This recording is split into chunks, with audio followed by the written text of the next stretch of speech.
بسم اللہ الرحمن الرحیم۔ السلام علیکم۔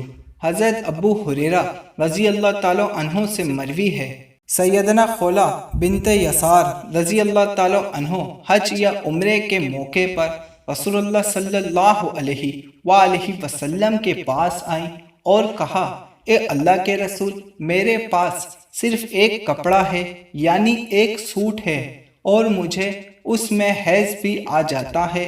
آپ صلی اللہ علیہ وآلہ وسلم نے فرمایا، جب تو پاک ہو جائے تو ان کپڑوں کو دھو لے اور اسی میں نماز پڑھ۔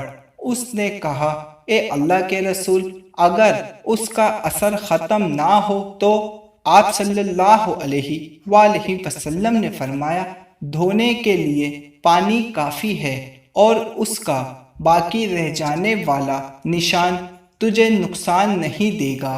حضرت عائشہ فرماتی ہیں، ہم رسول اللہ صلی اللہ علیہ وآلہ وسلم کے ساتھ حج کے لیے اس طرح نکلے کہ ہماری زبانوں پر حج کے علاوہ اور کوئی ذکر ہی نہ تھا۔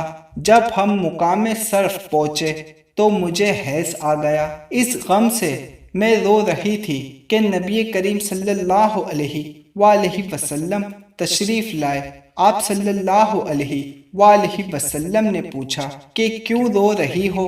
میں نے کہا، کاش میں اس سال حج کا ارادہ ہی نہ کرتی۔